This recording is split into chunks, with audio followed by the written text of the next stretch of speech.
Gracias a Dios, ya hoy tenemos otra oportunidad de edificarnos a través de su palabra. Hoy vamos a continuar meditando, creciendo espiritualmente, conociendo un poquito más acerca de lo que son los pactos, o aquí específicamente el día de hoy el nuevo pacto. Pero antes vamos a hacer un pequeño resumen de lo que ya hemos visto. Dijimos que anteriormente, en la semana pasada, hablamos de los antiguos pactos y conversábamos y decíamos que teníamos el pacto edénico y decíamos que estaban en Génesis, en el capítulo 1 y en el capítulo 2 también, y el 3 también refuerza parte de lo que fue el primer pacto, que fue el edénico. También el segundo pacto, que fue el que se le llama pacto adámico, en Génesis también, y hablamos un poquito de Romanos capítulo 5. Vimos también el pacto noémico, que está en Génesis capítulo 6, y hablamos también del capítulo 9 específicamente. Hablamos también del pacto abrahámico en Génesis capítulo 12 y Génesis capítulo 17. Hablamos también del pacto mosaico en Éxodo 19 y en el capítulo 31 también. Y hablamos, que ese fue el último que tocamos, el pacto davídico, que está en 2 Samuel capítulo 7, del 8 al 17. Y ahora sí vamos a ir a lo que hoy vamos a conversar, que es el nuevo pacto.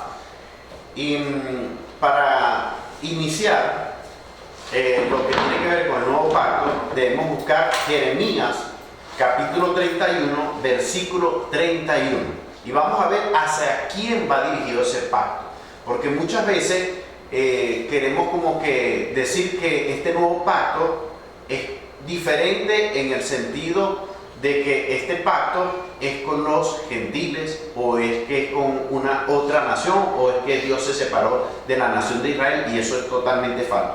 Este nuevo pacto sigue siendo con el pueblo de Israel, con el pueblo de Judá, y lo vamos a ver acá y siempre lo vamos a ver así. Es decir, Dios no se ha separado de su pueblo, sigue siendo su pueblo Israel, y nosotros, como dice la Escritura, somos adoptados, somos injertados, pero nosotros realmente somos también pueblo de Él, nación santa, adquirido por Dios. Pero debemos estar claros que el pueblo de Israel es hacia donde está dirigida los pactos y la promesa, que nosotros sabemos que entramos por la desobediencia de ellos, y eso es lo que vamos a tratar de ir especificando, las razones por las cuales este nuevo pacto se da, y que es un orden que Dios hizo. Es decir, Dios tenía un plan y simplemente se van dando cumplimiento en el tiempo que Él así decide. Dice: he aquí que vienen días, dice Jehová, en los cuales haré nuevo pacto con la casa de Israel y con la casa de Judá. Dice claro y específico con quién lo está haciendo. Dice específicamente: voy a hacer nuevo pacto, dice claramente, nuevo pacto con la casa de Israel y con la casa de Judá. Eso es bueno resaltarlo, porque algunas veces hay personas que tratan de confundir. El 32 dice: no como el pacto que hice con sus padres el día que tomé su mano para sacarlos de la tierra de Egipto. Es decir, no es un pacto totalmente idéntico, sí tiene la esencia en sí de lo que tiene que ver la parte moral, pero no es idéntico, no es igual. Y dice: porque ellos invalidaron mi pacto. Algo que también es importante subrayar. ¿Quiénes invalidaron el pacto? Ellos. ¿Por qué? Un pacto se invalida o un pacto se rompe es cuando una de las partes no da cumplimiento. En este particular sabemos que el pueblo de Israel lamentablemente quebrantó el pacto, rompió el pacto, porque no se mantuvo en las leyes, decretos y estatutos que nuestro Señor les ordenó. Se fueron a la idolatría, se fueron a la inmoralidad, no mantuvieron los estatutos y decretos, y ahí viene el rompimiento de este pacto, o lo invalidaron como tal ellos. Y dice: aunque fui yo un marido para ellos, dice Jehová. Y este es algo muy importante que la Escritura habla mucho. cuando Dios se refiere a Israel, lógicamente la ve como la esposa, y nosotros actualmente también somos la esposa de Dios. Entonces, aquí Él va a mostrar qué fue el pueblo de Israel, cómo se comportó, específicamente tomando una ilustración del matrimonio. Siendo Dios su esposo, ¿cómo se comportaron estas personas? En resumen, se comportaron, dice la Escritura, como una ramera. ¿Y qué es una ramera? Una prostituta, una persona infiel, una persona que se va con cualquier persona, una persona que hasta cobra por tener placeres sexuales o por obtener algunos beneficios. Y dice el 33, pero este es el pacto que haré con la casa de Israel. Después de aquellos días, dice Jehová, es decir, futuro, daré mi ley en su mente y la escribiré en su corazón. Y yo seré a ellos por Dios y ellos me serán por pueblo. Aquí hay algo muy importante que quiero recalcar y aquí voy a hacer un énfasis muy importante y vamos a tener muchos versículos para especificar, porque muchas veces vemos que las personas no saben interpretar bien qué es el corazón ante Dios.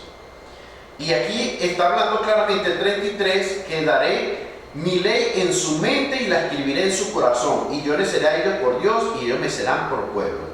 Hay que resaltar en eso lo del corazón y la mente, porque tenemos que estudiar primero por qué Dios va a hacer eso. Y tal vez aquí cuando nosotros hablamos, pensamos que eso fue en ese momento que Dios quiso que tuvieran el corazón y en la mente. Y que si nos acordamos de Éxodo, seguramente vamos a decir, no, sí, porque se escribieron en piedra. No se llegaron a atar al corazón y a la mente. Y vamos a ver que no es así. Siempre Dios quiso que la ley estuviera en el corazón y lógicamente en la mente. Pero para poder saber lo que nos ven y lo que estamos acá, tenemos que entender bien qué es el corazón. Porque el corazón siempre le damos una imagen, tanto en el aspecto secular como las personas cuando están enamoradas. Es decir, el corazón tiene mucho significado dependiendo de la persona, pero bíblicamente vamos a ver qué significado tiene, porque es muy importante entender por qué Dios habla más de 873 veces en la Biblia sobre el corazón. Es más, 88 veces más habla sobre los corazones. Es decir, son más de 900 veces que habla la Escritura acerca del corazón. Y si lo enfatiza tanto, es porque es muy importante. Y se van a dar cuenta que en muchas partes de la Biblia quise tomar algunos versículos nada más, pero hay, como le dije, más de 873 veces, 88 veces corazones. Es decir, que tendríamos acá para amanecer hablando del corazón.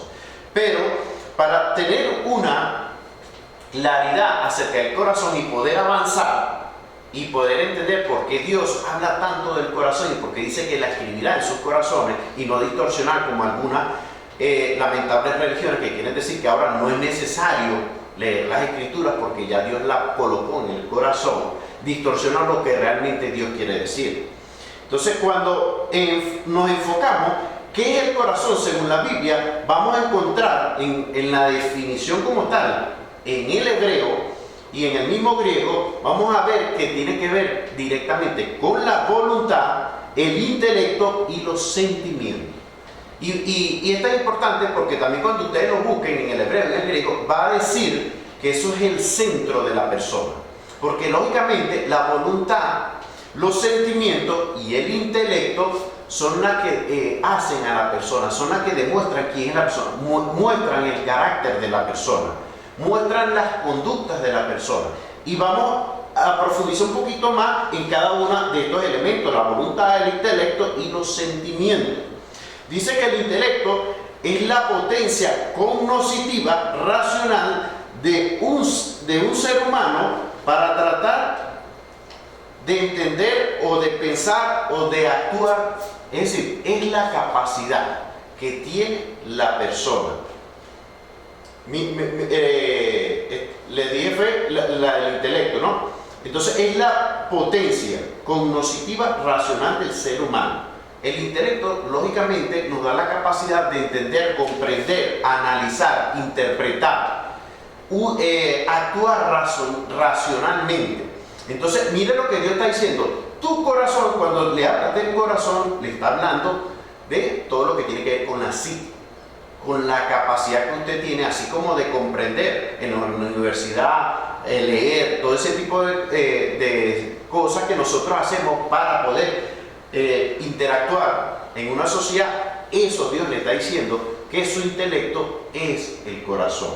Pero ahora también vamos a buscar qué es la voluntad. La voluntad, nada más y nada menos, es la facultad de decidir.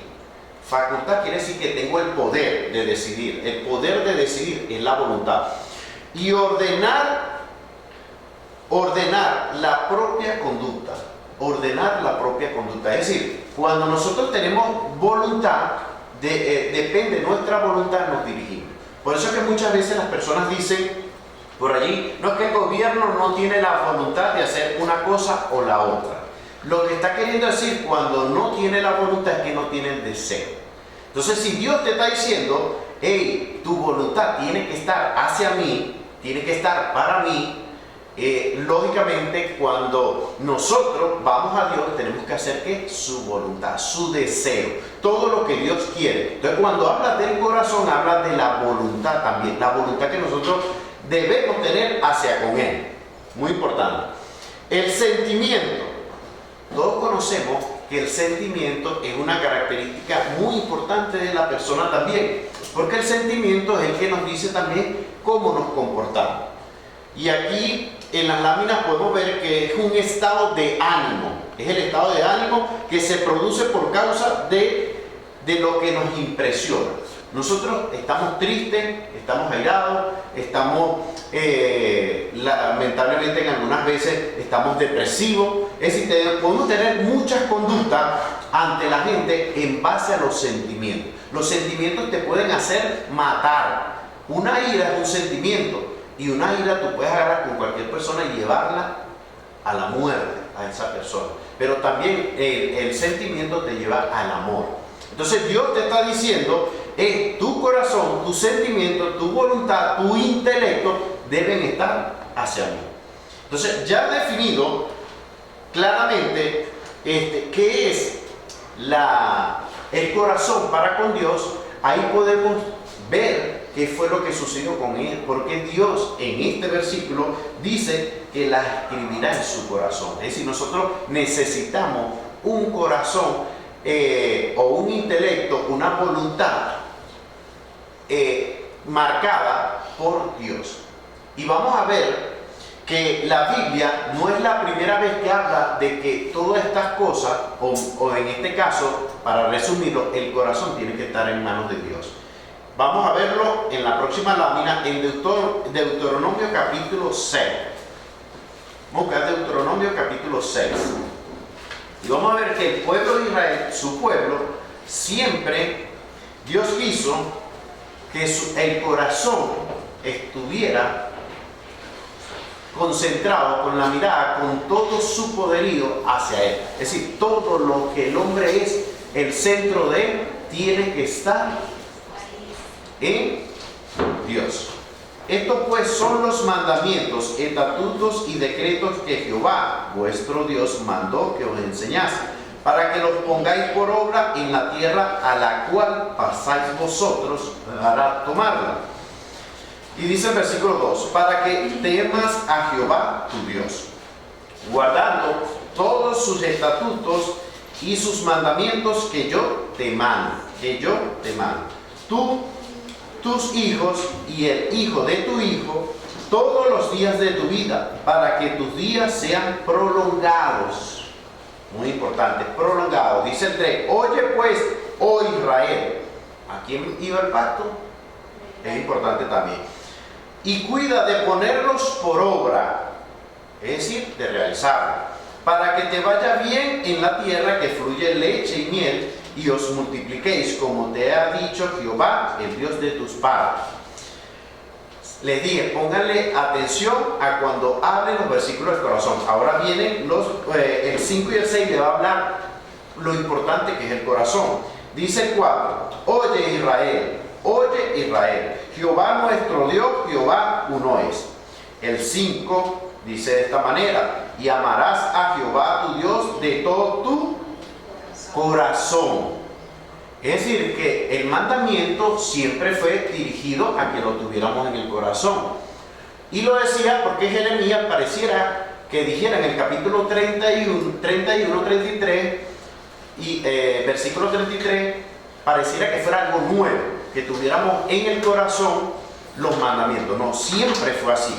Y dice de esta manera, y de toda tu alma, con todas tus fuerzas, dice. Entonces el versículo 5 dice claramente que amarás a Jehová tu Dios de todo tu corazón y de toda tu alma y con todas tus fuerzas. Y el versículo 6 que dice, y estas palabras que yo te mando hoy estarán sobre tu corazón. Es decir, Dios siempre mandó a que nosotros tuviéramos en nuestro corazón su ley y sus mandamientos, sus estatutos, sus decretos. Entonces, ¿qué es lo que estaba queriendo decir cuando hablaba del corazón? Hablaba de la voluntad, hablaba del intelecto y hablaba de los sentimientos. Eso es lo que habla la Escritura cuando habla del corazón. Entonces, se lo voy a estar repitiendo continuamente para que lo aprendamos, lo memoricemos. Son voluntad, son sentimientos y son intelecto. Eso es lo que es el corazón en la Biblia. Eso es lo que es el corazón ante Dios. El corazón no es una válvula de sangre según la Escritura, no. El corazón no es un órgano principal que tenemos para solamente producir o bombear sangre. No, en el texto bíblico se define de esa manera. Es todo el centro del hombre, es todo lo interno. Dios quería que el pueblo de Israel tuviera en su corazón, en su centro de su vida, la ley, las escrituras, y las pusieran por obra.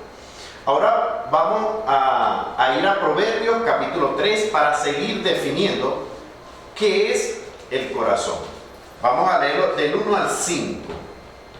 Y como les dije, enfocándonos en lo que es el corazón. Y por qué Dios enfatiza tanto el corazón. Hijo mío, no te olvides de mi ley, y tu corazón guarde mis mandamientos, porque largura de días y años y vida y paz te aumentará. Nunca se aparte de ti la misericordia y la verdad. Átalas a tu cuello, escríbelas en la tabla de tu corazón. Y hallarás gracia y buena opinión ante los ojos de Dios y de los hombres. Y dice el 5, fíate de Jehová de todo tu corazón, y no te apoyes en tu propia prudencia. Por eso es que le dice de tu corazón, porque es importante, es poner todo lo interno, todo mi deseo, toda mi voluntad, todo mi intelecto, todas mis capacidades a cumplir lo que Él dice. Ahí, un capítulo más adelante, el 4 del mismo Proverbios, vamos a ver el versículo 26. Examina la senda de tus pies y todos tus caminos sean rectos. Ahora vamos a leer, para que vean algo central que tiene que ver con esto, el 23. Dice así, sobre toda cosa guardada, ¿guarda qué? Tu corazón. Porque de él mana la vida. Muy importante, el 23. Dice, sobre toda cosa guardada, guarda tu corazón, porque de él mana la vida. Dios te está diciendo claramente, ahí está tu vida. ¿Y por qué ahí está la vida? Porque lógicamente te está diciendo, tu intelecto, tu voluntad y tus sentimientos son los que te describen como persona. Son los que te hacen valorar las cosas, son los que te definen ante Dios. Eso es el corazón. El corazón es sumamente importante para Dios y debe ser entregado a Él en todo su contexto. Jeremías capítulo 17, versículos 9 y 10. Engañoso es el corazón más que todas las cosas y perverso. El perverso ahí pudiéramos también decirle incurable. ¿Quién lo conocerá? ¿Quién lo conocerá? Es decir, el hombre mismo, ni siquiera el mismo hombre sabe de qué puede y no puede hacer. ¿Por qué? Ya hemos hablado que los sentimientos te pueden llegar a hacer matar a una persona. Y todos sabemos que por eso es que cuando hablamos del corazón tenemos que tener mucho cuidado, porque de él mana la vida. De él mana en la forma como nos comportamos hasta con nuestras esposas, con nuestros hijos y con todo nuestro entorno. Es la mente también que influye ahí. Entonces él te está diciendo claramente en este versículo que el corazón es engañoso. Es decir, el corazón siempre te va a llevar a hacer lo malo. El corazón siempre te va a hacer pensar de que tú estás bien, de que las cosas van por un buen camino. Pero tú debes siempre entender que Dios te está diciendo que tu corazón natural es engañoso, tu intelecto es engañoso, tu voluntad es engañosa y tu sentimiento. Dice el 10, yo Jehová, que escudriño la mente, que pruebo el corazón para dar a cada uno según su camino, según el fruto de sus obras. Todas esas obras, todos esos frutos los va a dar, ¿por qué? De acuerdo a lo que tenga en su corazón. Si su corazón no ha sido regenerado, no ha sido cambiado, como lo vamos a ver en este momento, para que entendamos por qué Dios actúa tanto en el corazón. Es tanto así que usted, el que no lo haya leído, va a quedar impactado. ¿Cómo Dios? ¿Qué es lo que debe hacer Dios para que nosotros podamos tener una comunión con Él adecuada? 24, y vamos a leer desde el versículo 6. ¿Por qué pondré mis ojos sobre ellos para bien y los volveré a esta tierra y los edificaré y no los destruiré? Los plantaré y no los arrancaré. Eso lo está diciendo Jehová. El versículo 7 dice, y les daré corazón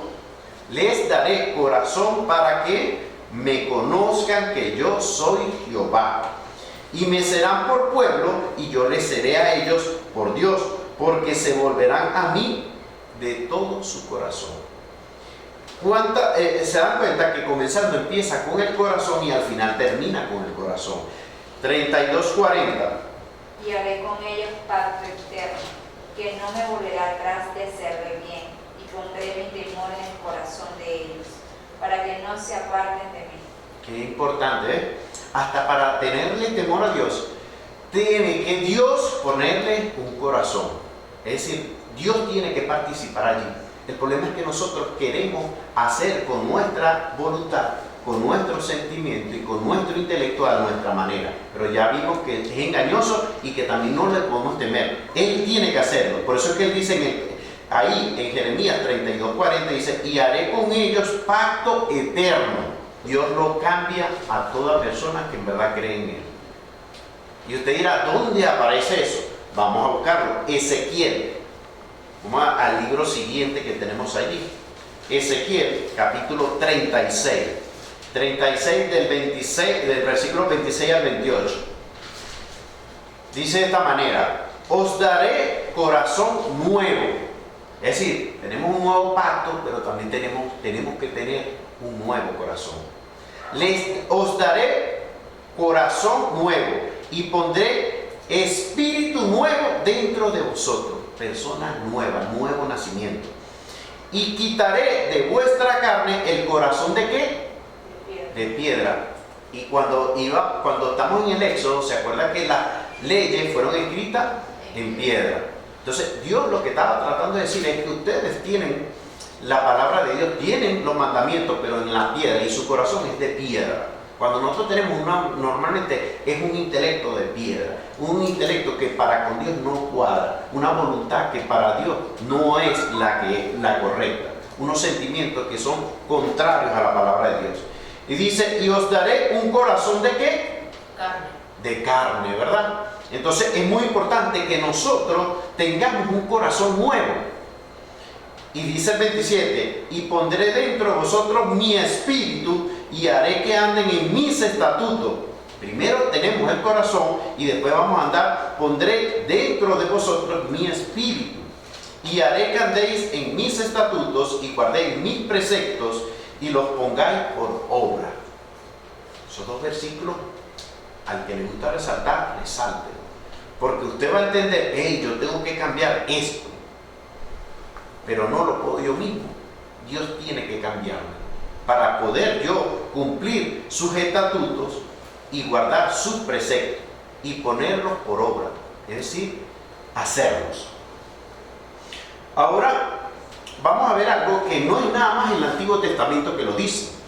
Vamos a ver que nuestro Señor Jesucristo resumió la ley y tiene que ver el corazón. Busquemos ahí Mateo capítulo 22, versículo 37. ¿Qué dijo nuestro Señor Jesús cuando resumió la ley a los fariseos? Que querían era intencionalmente hacerlos caer. Y qué importante, qué valor le da Jehová, pero también le da su Hijo. Y mírenlo de esta manera. El 37 dice, Jesús le dijo, amarás al Señor tu Dios con todo tu corazón, y con toda tu alma, y con toda tu mente, que tiene que ver con el corazón. Y este es el primero y grande mandamiento. Es decir, el corazón. ¿Enfatizó quién? Jesús mismo. Su corazón es el gran mandamiento. Ahí mismo vamos a buscar en Mateo capítulo 6. Vamos a ver qué dice ahí el versículo del 19 al 20. No os hagáis tesoros en la tierra, donde la polilla y el orín corrompen, y donde los ladrones minan y hurtan. Sino haceos tesoros en ¿dónde? En el cielo, donde la polilla ni el orín corrompen, ni donde los ladrones minan y hurtan. Y dice, porque donde está vuestro tesoro, allí está también ¿qué? Vuestro corazón. ¿Se dan cuenta que el corazón de nosotros siempre se va a ir a las cosas de la vanidad del mundo? Siempre el corazón se deleita en nuestros propios deseos, pero es cuando tiene un corazón distinto al que el Dios quiere. Entonces, donde tú tienes tu corazón, que ya sabemos que es adámico, es caído cuando no tenemos a Dios, es un corazón que tiene que ser cambiado, porque si no, tu voluntad, tu mente, tus sentimientos van a estar dirigidos, normalmente están dirigidos hacia el dinero, casi siempre. Algunas otras personas están dirigidos al sentimiento. No, a mí no me importa vivir bajo un puente con tal de vivir con esa mujer. Y la mujer con ese hombre que la golpea y la maltrata. ¿Qué está pasando allí? Que su corazón está involucrado, sus sentimientos, sus emociones están involucradas es en algo que ella no debe poner totalmente su corazón. La persona nunca debe poner su corazón para algo que no sea Dios primeramente. Ahora vamos a ir ahí mismo en Mateo 15, 19 y 20. Porque del corazón salen los malos pensamientos, los homicidios, los adulterios, las fornicaciones, dice, los hurtos, los falsos testimonios, las blasfemias, es decir, todo lo que ofende a Dios. Estas cosas son las que contaminan al hombre, pero el comer con las manos sin lavar no contamina al hombre. El contexto ahí era porque los fariseos pensaban que lo que contaminaba al hombre eran las impurezas de la mano, de la miel. No, lo que contamina al hombre es un corazón adámico, es un corazón no conforme a la voluntad de Dios. Y se dan cuenta que de ahí, de su corazón, es que salen ¿qué? El 19. Porque del corazón salen los malos pensamientos. Se dan cuenta que lo que hablamos de que tiene que ver con el intelecto es el corazón. Y también las emociones, porque dice que los homicidios, la ira causa homicidio. El adulterio, los sentimientos, es que yo lo amo, es que yo lo quiero, y cae en adulterio. Y dice también las fornicaciones, los falsos testimonios, algo también, las ofensas contra Dios, todo ahí sale, todo lo malo sale del corazón. Entonces, cuando nosotros entendemos bien qué es el corazón, podemos avanzar y decir, bueno, ¿qué es lo que Dios quiere conmigo? Pero muy importante, entender que el corazón tiene que estar en manos de Dios. Dice ahora algo que es lo que hace la Escritura en nosotros, que también nosotros debemos estar muy atentos acerca de esto. Porque la Escritura son fundamental para nosotros, porque comienzan con la lectura, con el conocimiento. La palabra de Dios es sumamente importante, pero nosotros necesitamos un corazón nuevo. ¿Pero qué hace entonces la palabra en nosotros? Vamos a buscar Hebreos capítulo 4, versículos 12 y 13. Porque la palabra de Dios es viva y eficaz. Viva, tiene vida. Y más cortante que toda espada de dos filos, y penetra hasta partir el alma y el espíritu, las coyunturas y los tuétanos, y disciernen los pensamientos y las intenciones del corazón. Otra vez el corazón. Mire todo lo que hace la palabra de Dios. Volvámonos a leer. Porque la palabra de Dios es viva y eficaz, y más cortante que toda espada de dos filos, y penetra hasta partir el alma y el espíritu, las coyunturas y los tuétanos, y discierne los pensamientos y las intenciones del corazón. El 13 dice de esta manera: y no hay cosa creada que no sea manifiesta en su presencia. Ante Dios no hay cosa creada que no sea manifiesta a Él. Antes bien, todas las cosas están desnudas y abiertas ante los ojos de aquel en quien tenemos que dar cuenta. Pero aquí mira al corazón. Entonces, viendo todos estos capítulos, vemos qué es lo que está pasando ahí con nuestro corazón. Es más, nosotros, para poder creer en Cristo, para poder recibirle, todos nosotros los que en verdad creemos en su nombre, en su sacrificio, tuvimos que haber creído en nuestro corazón. Y de hecho podemos buscarlo en Romanos capítulo 10, versículos 9 y 10. Que si confesares con tu boca que Jesús es el Señor y creyeres ¿en dónde? En tu corazón, que Dios se levantó de los muertos, serás salvo. Hablando de la salvación directamente. Porque con el corazón, que dice, con el corazón se cree para justicia, pero con la boca se confiesa para salvación. Es decir, primero es el corazón, es tu interior, es todo tu ser, es el centro de ti que debe creerlo. Pero si no, no hay cambio alguno. Por eso es que vemos muchas personas que van a la iglesia y no creyeron plenamente, porque sí hubo una parte que interactuó, pero no se le cambió el corazón. Esa persona no cambió su corazón. Esa persona nada más lo llevó al intelecto. Sabe que es verdad, sabe que probó, como dice Hebreos también, capítulo 6, se gozó de las bondades del Evangelio, pero él, su corazón sigue siendo de piedra, sigue siendo un corazón adámico. Y dice 34, y no enseñarán más ninguno a su prójimo, ni ninguno a su hermano, diciendo, conoce a Jehová, porque todos me conocerán, desde el más pequeño de ellos hasta el más grande. Cuando vemos aquí lo que está diciendo Jeremías, podemos pasar para la siguiente lámina. Voy a hacer un paréntesis aquí, porque aquí dice como que todos le conocerán, eso es a futuro, lógicamente, todos, absolutamente todos. Pero cuando vemos Romanos dice, el apóstol Pablo dice claramente que todos le conocen. Cuando usted escucha una persona que dice, no, bueno, para mí no hay Dios, yo no creo en Dios, no. La Biblia dice claramente en Romanos que todos conocen a Dios. Todos conocen a Dios de alguna u otra manera. Y lo vamos a ver que es así. Esto es un paréntesis porque no tiene que ver directamente con el versículo que le estoy hablando, pero sí es importante entenderlo. Busquemos Romanos para que nos demos cuenta de algo ahí importante. Porque la ira de Dios se revela desde el cielo contra toda impiedad e injusticia de los hombres que detienen con injusticia la verdad. Porque lo que de Dios se conoce le es manifiesto, es decir, se lo muestra. Pues Dios se lo manifestó, dice.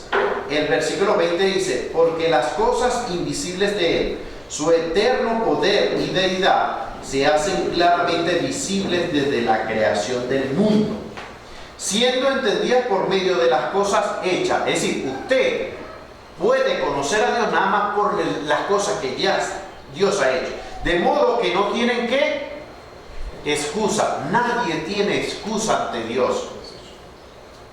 Nadie tiene excusa ante Dios. Y dice el 21, pues habiendo conocido a Dios, no les glorificaron como a Dios, ni le dieron gracia, sino que se envanecieron en su razonamiento, y su necio corazón fue entenebrecido. Entenebrecido allí es oscurecido. Tiene que ver con algo que no puedes ver.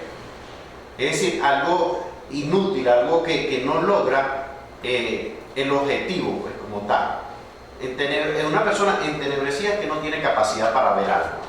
El capítulo 2, de ahí mismo de Romanos, vamos a ver que también enfatiza eso.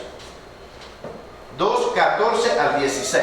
Porque cuando los gentiles que no tienen ley, miren lo que dice, los gentiles son las personas que no son del pueblo de Israel, los que están fuera de Dios. Los que están, cuando hablo de fuera de Israel, son los que no han sido adoptados, son los que no son, los que creen en su promesa, los que no creen en Dios.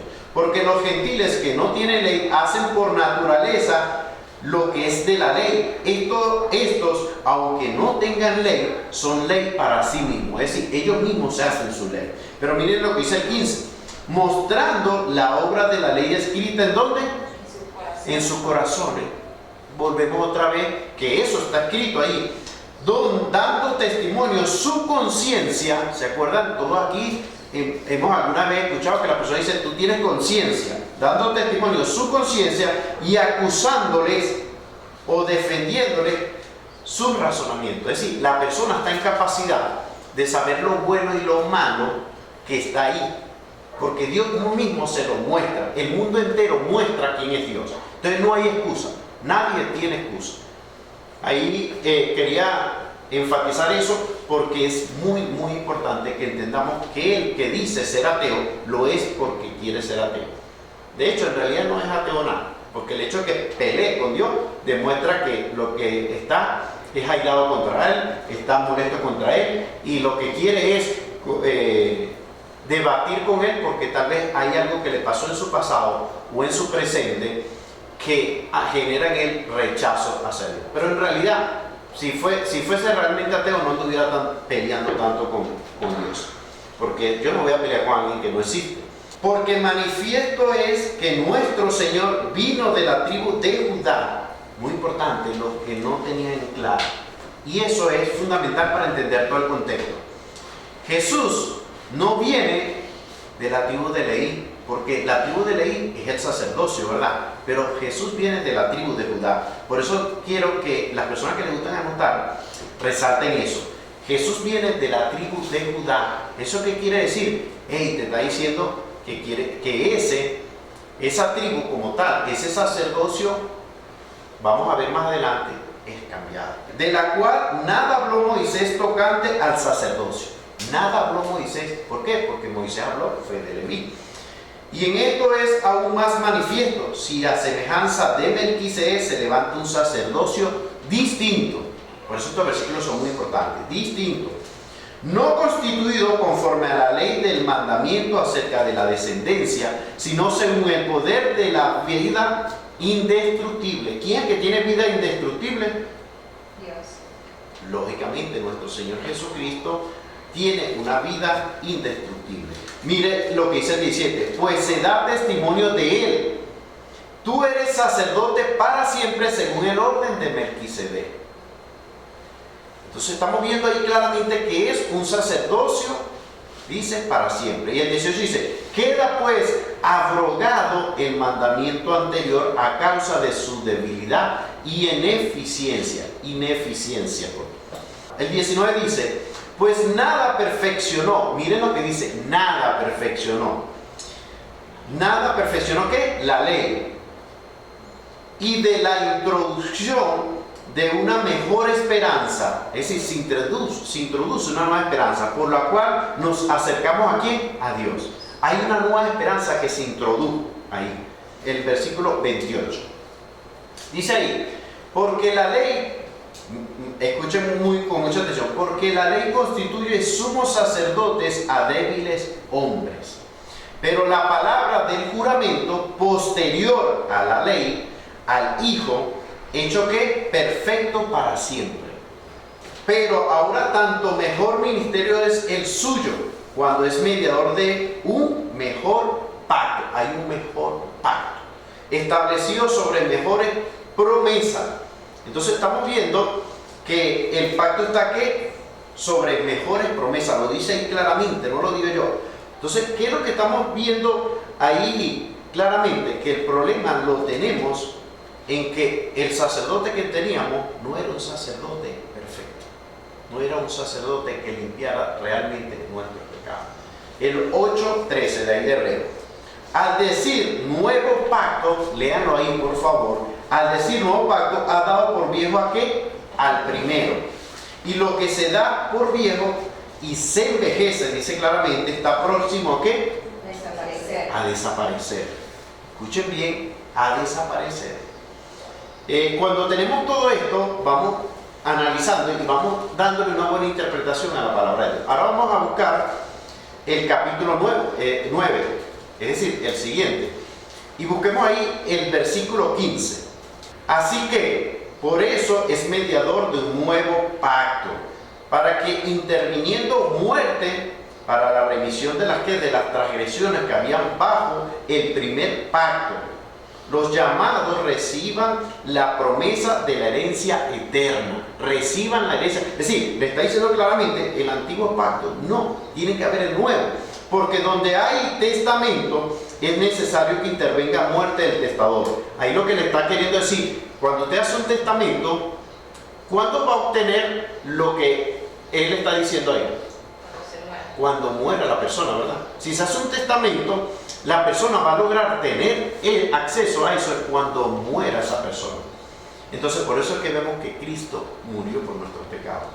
Y de hecho, el contexto se nos va a aclarar, pero quería enfatizar eso para que vayamos entendiendo todos los versículos. Porque el testamento con la muerte se confirma, pues no es válido entre tanto que el testador vive. Es decir, el dueño que hizo el testador o la persona sigue viva.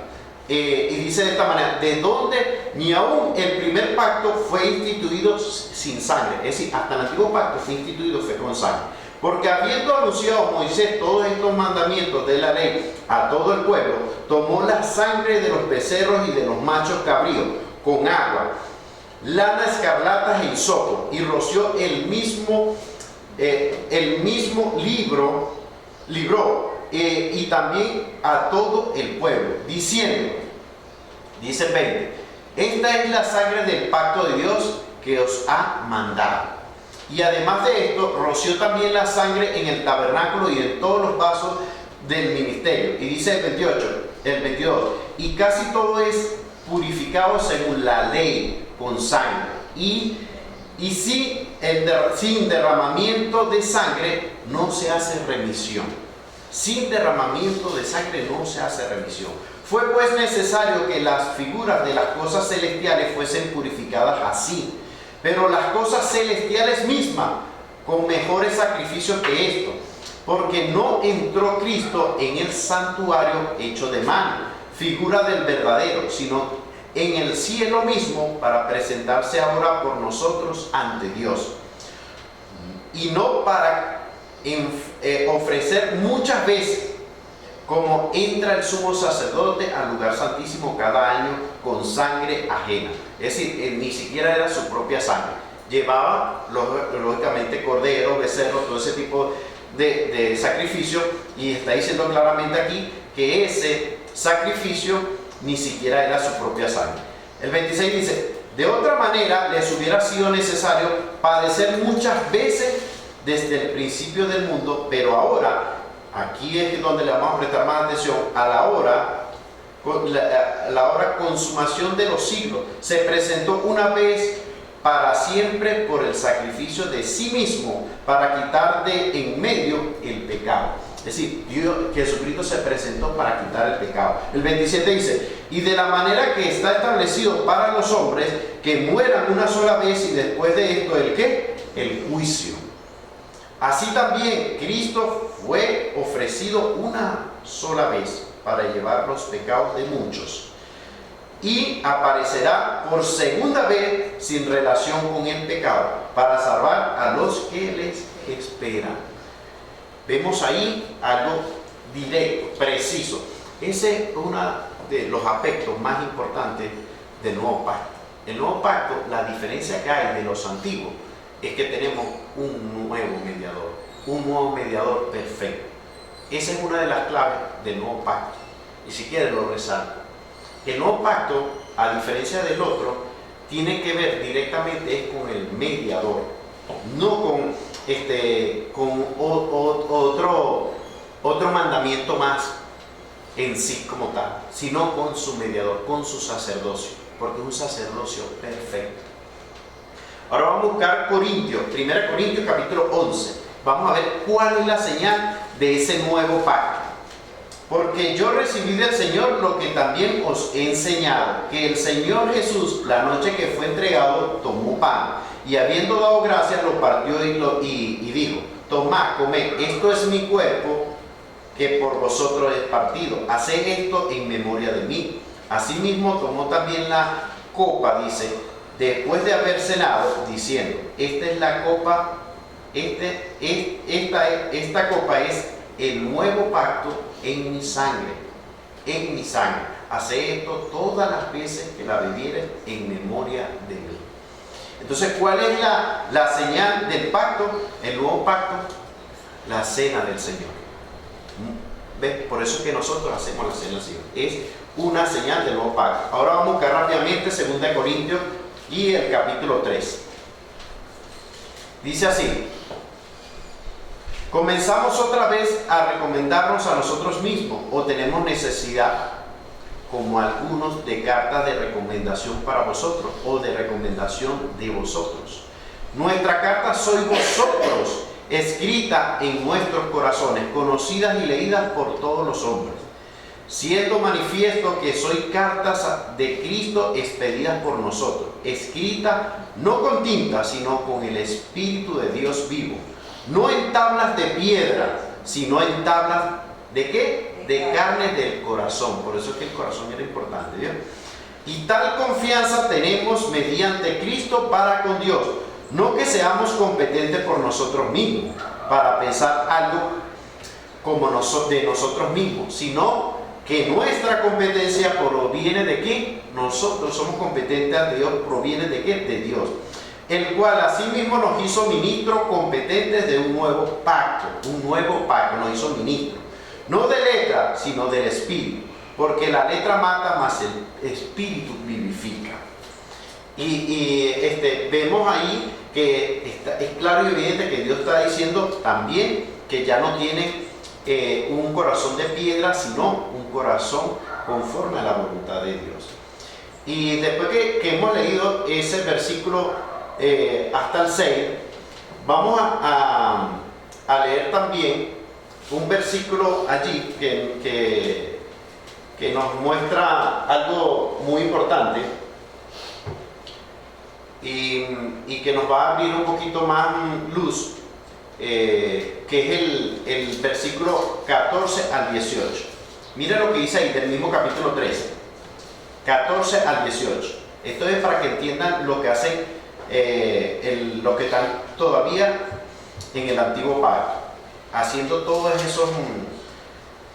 esas ceremonias y haciendo todo lo que hacían con los ritos del sacerdocio. Pero el entendimiento de ellos se embotó. Dice claramente se embotó, es decir, no tienen capacidad de ver las cosas. Eso se llama embotó. Es decir, el raciocinio no les da para entender eso. Porque hasta el día de hoy, escuchen, cuando leen el antiguo pacto, les queda el mismo velo no descubierto, en el cual por Cristo es quitado. Es decir, ellos siguen viendo el puro antiguo pacto porque el velo no se ha roto. Usted sabe que el velo se rompió, se fue roto. Fue cuando Cristo vino. Ya no necesitamos un sacerdote humano, sino que Él rompió el velo, ya tenemos acceso directo. Y eso es lo que está diciendo Él. Los que siguen practicando la ley siguen en este problema, haciendo todo lo del antiguo pacto, pero es porque ellos tienen tapados los ojos, siguen practicando las leyes. Y dice el 15, y aún hasta el día de hoy, vean, cuando se lee a Moisés, el velo está puesto sobre el corazón de ellos. Y dice, pero cuando se conviertan al Señor, ¿ven la diferencia del 16? Dice, cuando se conviertan al Señor, el velo les será quitado, se le quitará el velo. Si usted no sé a qué le ha quitado el velo, vea eso allí.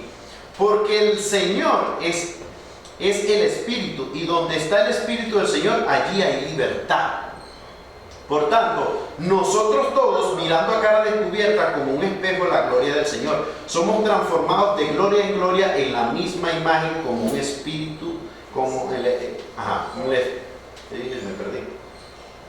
El Espíritu del Señor, como por el Espíritu del Señor. Entonces estamos viendo ahí claramente el problema que tienen los que practican la ley. Ahí, para culminar, vamos a leer algo para terminar de aclarar el problema que tienen estas personas. Vamos a buscar Gálatas, capítulo 3, del 10 al 12. Porque todos los que dependen de las obras de la ley están bajo maldición. Pues escrito está: maldito todo aquel que no permaneciere en todas las cosas escritas en el libro de la ley para hacerlas. Si usted quiere seguir haciéndolo la ley, sigue haciéndola, pero usted está bajo maldición.